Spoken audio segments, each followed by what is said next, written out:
bellying up to the 9-foot homemade oak bar. My name is Craig Toth, your host of Minor League News and Brews, talking about everything around the Pirates minor league system and giving you some beer reviews at the end of the show. This week, I am going to be focusing on the Pirates pitching prospects. Try to say that 5 times fast.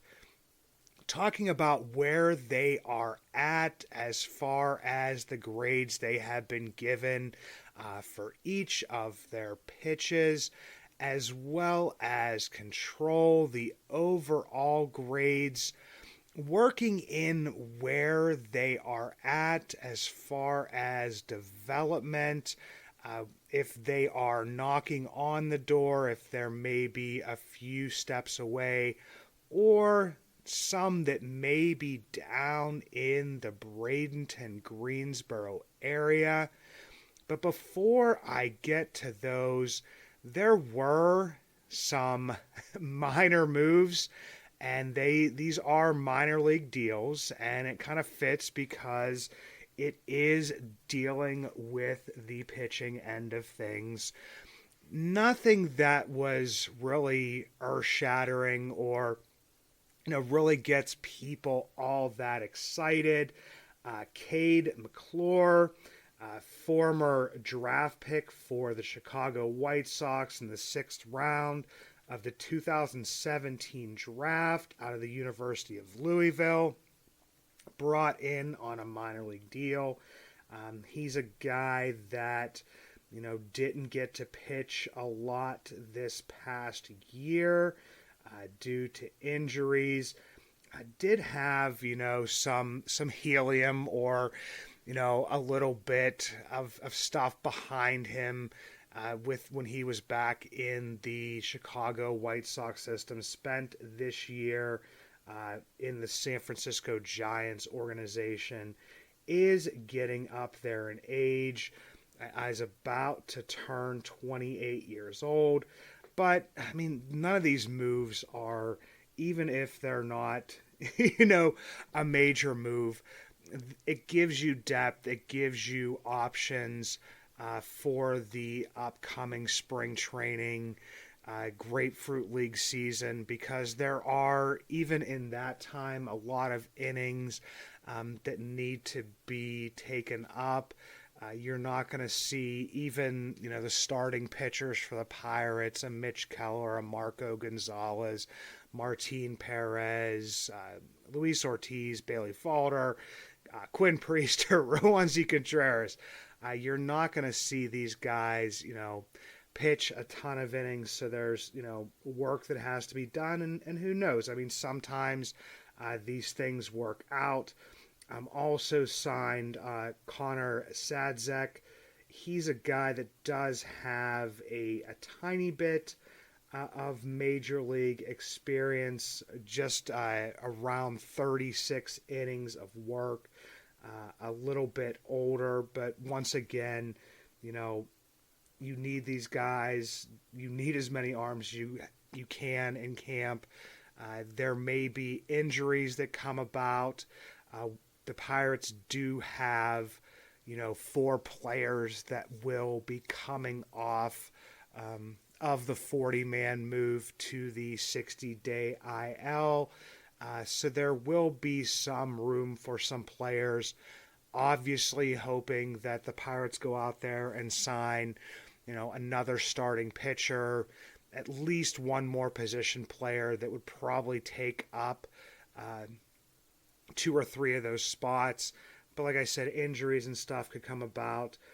But the big one, and big one is, maybe using that term a little bit loosely, Brent Honeywell Jr. People will probably remember him for being a top prospect in the Tampa Bay Rays system. Drafted in the 2nd round of the 2014 draft out of Walter State Community College in Tennessee. reached as high as the number 11 prospect, and this is not just in the Rays system, the number 11 prospect in all of baseball in 2018. This was after he had Tommy John surgery in 2017 and 2019. He fractured his right elbow, and all in all, he had 4 surgeries in 4 seasons. Did get to see him at the major league level this past year between the San Diego Padres and the Chicago White Sox to the tune of a 4.82 ERA, a 1.45 whip over 52.1 relief innings. Once again, a minor league signing. It's a non-roster invitee in this case. He gets $1.25 million if he makes the club out of spring training. But, I mean, not really a big risk in this. If he comes in, pitches well, people get injured, or he, outpitches people that may have options, he could be used at the beginning of the season. Obviously, the bullpen is a place that is, pretty full at this point in time, but there are some guys that have options. But I just kind of wanted to talk to you guys about those kinds of things before we got into the meat and potatoes of this episode. I just saying, Brent Honeywell, it's intriguing. One more thing is that we have Dewey Robinson on the staff, the former pitching guru from the Tampa Bay Rays. He's a special advisor, so that might have something to do with this. May not mean anything, could mean something, but really it's just all depth. And any of these minor league signings, if it's a minor league signing, it's not something to get too overly excited or overly upset about.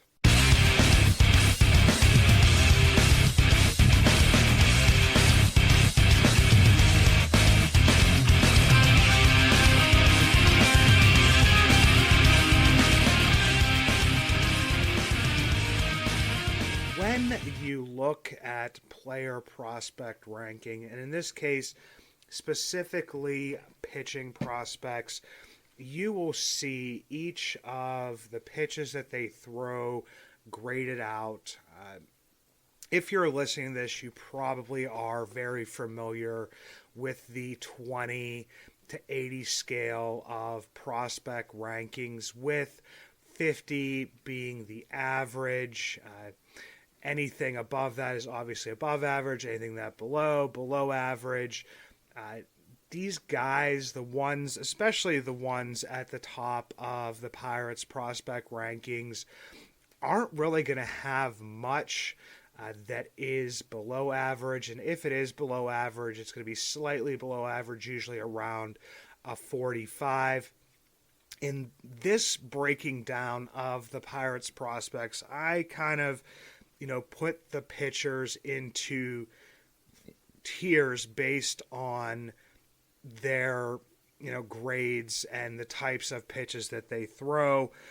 Not every pitcher on this list throws the specific pitches that I'm going to talk about. Not everybody has, a curveball. Some of them have, multiple pitches. But may not have that. Some of them don't throw a slider. There are some guys that throw, 4 to 5 pitches, and maybe only 4 of them are graded out.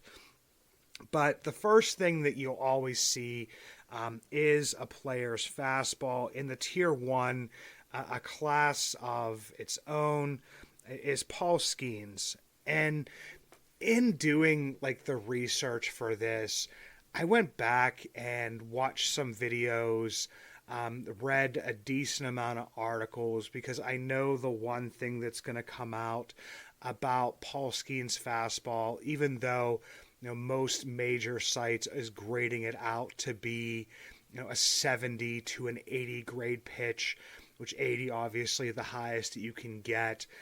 Not too many pitchers get that type of grade on their individual pitches, even if they are excelling in that area. But looking at the shape of Paul Skeen's fastball, you're going to hear that probably ad nauseum over spring training into the beginning of the minor league season.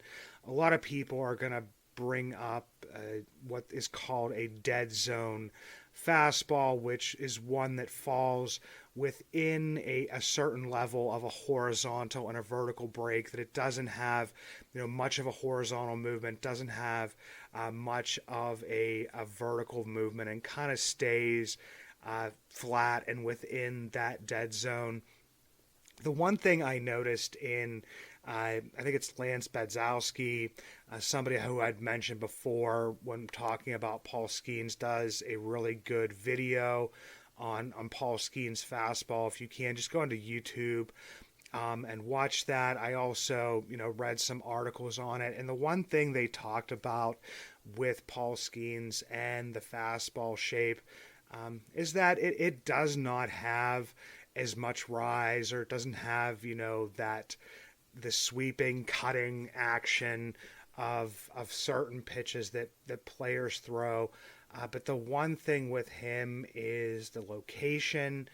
A lot of the times that fastball will sit on the upper outside part of the plate, which is a place where even if there is contact on that type of fastball, it kind of limits the amount of, home runs or hard contact that can be made on that type of pitch, because it has to do a lot with the launch angle that is created by a player's swing.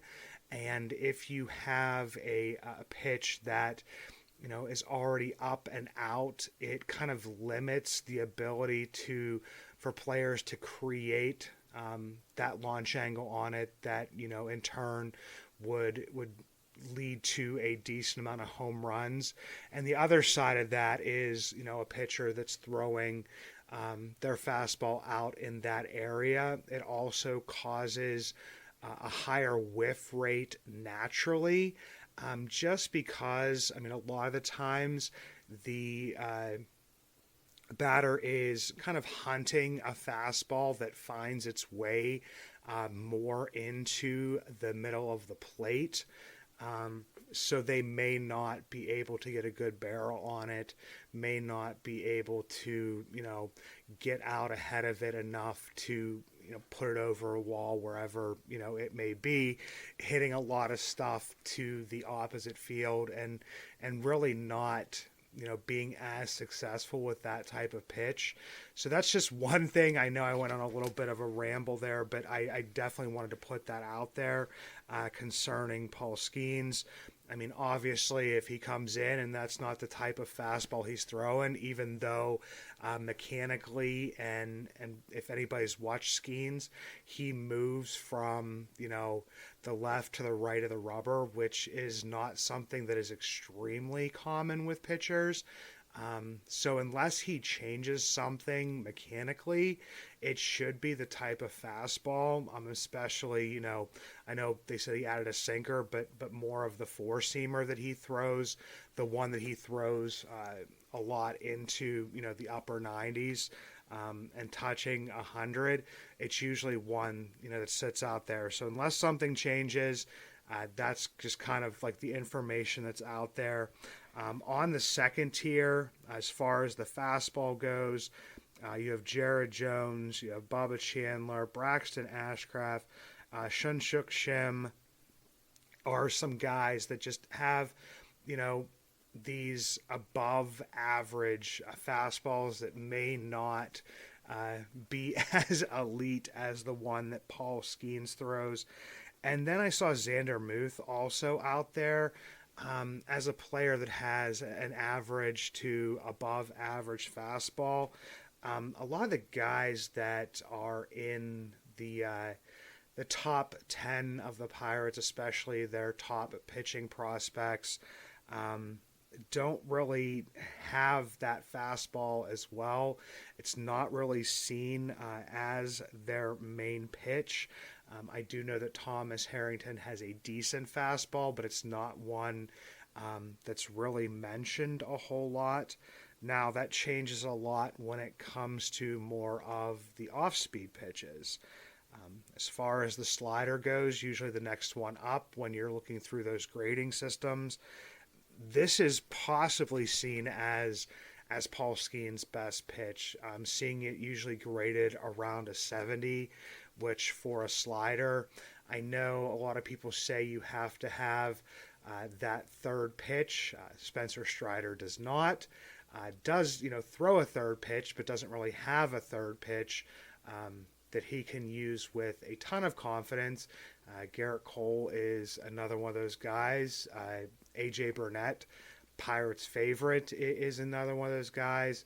I do believe that Skeens will have another pitch. Does have a average, which I'll get to, change up, but for the most part, it's that fastball and that slider that he could be living off of. Coming in the second tier is Harrington, Thomas Harrington, and Hunter Barco. Very high level sliders, which is kind of one thing that if you don't have that great fastball, you can usually sometimes lean on some of those secondary pitches. Not to say that Harrington and Barco's fastballs aren't good. It's just that they're really not their best pitch. And then going into that third tier, you have Michael Kennedy and then Xander Muth again. Muth is so young that a lot of this stuff is not something that's been seen a lot on the professional level. So I mean, that's something also with these grading things, is that some of the times it's what do you believe that pitch can reach, maybe not exactly what it is at that point in time. For some guys it is, so that's where the grading scales can get kind of a little bit confusing. Going back to Skeens just for a second here, is that, I mean, if he has that fastball that's up high and out in the zone, also has that slider, a lot of this is going to depend on, the sequencing of his pitch. And also, is he able, to throw that slider for strikes? It's something that we've seen with, some pitchers, that if they're throwing the sliders, and, hitters in the major leagues know that it isn't a strike, it's not going to be a strike, they may chase it for a little while, but they will eventually catch on to that. So even if you're throwing these elite pitches, and this is something that's come up a lot with Quinn Priester with his curveball, is that using his curveball to get out of a lot of jams down in the minor leagues is not something that can be utilized a ton in the major leagues, because they know that there are times, and most of the time, that could fall outside of the zone, so it's not something they're going to swing at. If the sequencing and the fastball is not working, it could be something that could be hung out over the plate. So, I mean, obviously, you do want to have that fastball to work off of, especially for starting pitchers. But it's something that, some of these guys are a little bit further away, can definitely be worked on. The next pitch looked at is the curveball. In the first tier, you have Bubba Chandler. I mean, everybody always talks about Bubba Chandler's fastball, and I'm also on that end of things as well. When we had Jeffrey Patanostro from Baseball Prospectus on there, I kind of let it slip a little bit that I've heard some people think that Bubba Chandler's fastball, as far as the movement and different stuff, could turn out to be a more effective and a better pitch than it is for Paul Skeens, which is saying a lot, because right now he's getting that 70-80 grade on it. But he does have, a very good curveball. In the second tier, we have Jackson Wolf, somebody that really doesn't, get mentioned a ton with the Pirates. People will, see him as kind of like a throw-in player to a degree, a guy with not a very high ceiling. But, I mean, he really hasn't done anything to kind of take that away from him. I mean, did make an appearance in the major league for the Padres previously, and obviously came over and was in Double-A Altoona. Still a very good pitcher. And then Seung-Suk Shim, he comes in at the third tier for that. And for people like out there, and I've seen stuff put out there that, Bubba Chandler had a not so great year last season, and I'm pretty sure I've pointed this out before. But I mean, if you haven't heard this before, it'll be new for you. If you have heard this before, I'm sorry, but I mean, this was the first season ever in his life that Bubba Chandler focused solely on pitching. And for another thing, I mean, he started his assignment in Greensboro after not pitching not that many innings the year before in Bradenton, while he was still a two-way player in Bradenton. It was a very aggressive assignment in my eyes. And, he did struggle first part of the season, and this nicely breaks down the first and the second half of the season very naturally as far as innings pitched. Across his first 57 innings pitched, he had a 6.63 ERA and a 1.89 whip. Obviously not good for either of those statistics, either of those metrics. It does not look good for him. Over the last 54 innings pitched of the season, his ERA was a 2.33 and his whip was a 0.96, which is obviously pretty good and bordering on like downright filthy elite stuff. So just kind of wanted to throw that out there. The last pitch that is usually talked about is the changeup. There are only two Pirates pitchers that have an above average changeup at this point in time. Thomas Harrington and Xander Muth. And this is maybe why I always kind of like am drawn towards, Thomas Harrington a little bit as one of those guys who maybe, I wouldn't say like underappreciated, because we have seen him, put on at least one top 100 prospect list. But I mean, maybe a portion of it is him being, a little bit further away. But I could see him being a guy that could move up through the system a little bit quicker. In my eyes, it was like kind of one of the reasons why, before last season when everybody was on, the Luis Ortiz train, and it wasn't because I didn't like Luis, but I was leaning more towards Michael Burrows just because, he had already worked out that extra pitch. Luis was, just learning that new pitch. So I kind of had him a little bit higher. Obviously didn't throw as hard as Luis.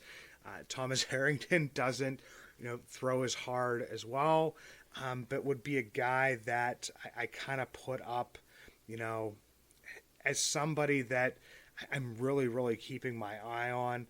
And for this other reason as well, which, because the last thing that's always listed is control. And top of the mountain, top tier of this one, Harrington's in that. Michael Kennedy shows back up as in that. Anthony Solomito and Paul Skeens, and that's would be another reason why I'm not really worried about Skeens. Is like if his control is rated that highly, the way that I feel like his fastball is not as an effective pitch, the slider is not as an effective pitch, as if that control wasn't there. The control is obviously there. Within that second tier, you have Barco, Wolf, and Ashcraft. And then down below that, you have Jones and Shim. And for me, this is where I kind of pump the brakes on Jared Jones a little bit.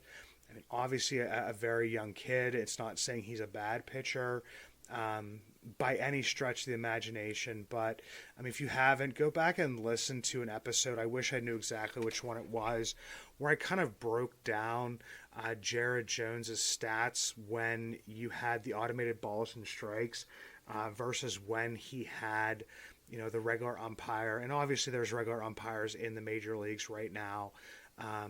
But the difference in his statistics, his strikeout rates and everything, there was a stark contrast, especially in his effectiveness. When there was that automated balls and strikes, he was not as good.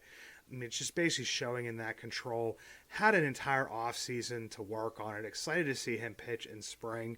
But it's one thing that kind of, gives people that pause and that hesitation as to whether or not he can be a starter versus a reliever. Because a lot of the times when a pitcher, stops, having that control or is unable to develop that control, it can be, masked or hidden a little bit as a reliever and can still be effective instead of having to go out and throw, 4, 5, 6, 7 innings as a starter.